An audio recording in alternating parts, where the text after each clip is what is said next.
Hey everybody, this is the Nux MP2 Mighty Plug. It's a mini modeler really it has impulse response cab sims built in and it fits in your pocket. Seriously, I'm sure I've had every headphone amp ever made and this thing is way ahead of them all.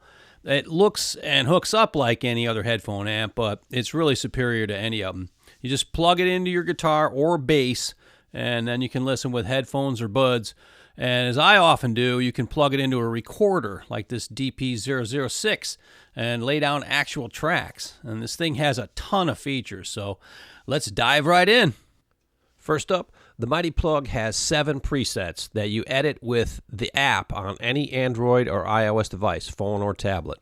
Once you custom edit the presets, it's a standalone device until you decide to make any more tweaks.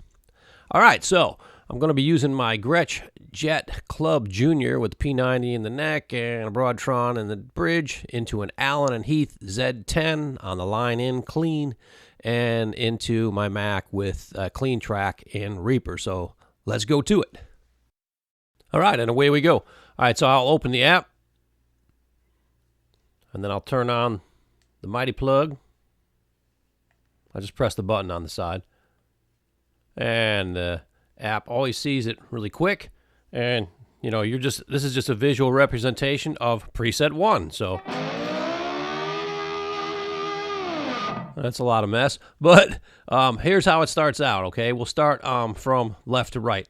Okay, this is the noise gate. I'll turn it off. Now you hear some noise because there's a lot of gain on this channel. All right, I'll turn it back on. Okay, then you've got effects. And you've got, a whole slew of effects, and they're all fairly familiar stuff. Tube Screamers, Morning Glories, Keeley Katanas, just stuff like that. In this section here is probably the most important one, and that's your amp. That's the foundation of what you're playing. And you get a whole bunch of choices there. You can see they're trying to mimic names without getting too outrageous. That's obviously like a JC120, obviously a deluxe reverb, twin reverb, and so on. AC30. A Marshall 800, probably a Plexi there. I got a Plexi on now, I suppose. So anyway, so you just make your choice of amps, and they'll sound very similar to those amps. These are your impulse responses, and these are the mimicked representations of what it would sound like to have specific cabs mic'd up a specific way, and to just emulate them. I think that might be like EVH 412 that I'm in now, something like that. Then you've got modulation effects like a phase and chorus and univibe and stuff like that. And over here you've got your delays, and you've got choice for analog, digital, modular delay, and a ping pong. And then last but not least, your reverbs, and you get the usual suspects, room, hall, plate, and spring reverbs. And they're all the same basically. When you go into it, you can just turn it on or off. So I'll turn off the reverb. Turn it on. Whoops. And obviously you can adjust the decay, the level, and the warmth, the brightness, tone, whatever on that. So you can customize every single one of these, with many different parameters, several different parameters at least on each one of them, and make a patch for basically channel 1. So let's just say this is the patch for channel 1. I've gone in here, I've done all my tweaking, just hit save. You got to make sure you hit save every time you change anything, even the level. So like if I didn't like how loud it was and I wanted it louder, then I would just go into my amp, turn it up, the master, or down, So let's say I turn it down a little, or up a little. Once you do that, save it. You have to save everything, or you'll go back and it'll be just like it was before, obviously.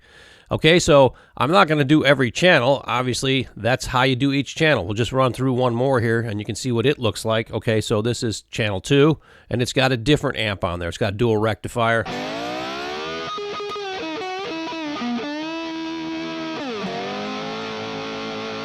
Supposedly sound. It's a cool sound though.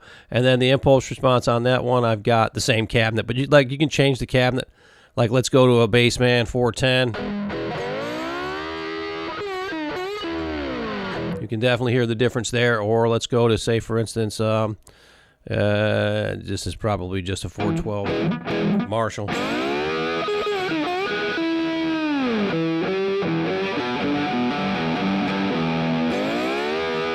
And so forth. So, you know, you make, yeah, well, let's just do one more. We'll do a 112. I don't know which brand that is.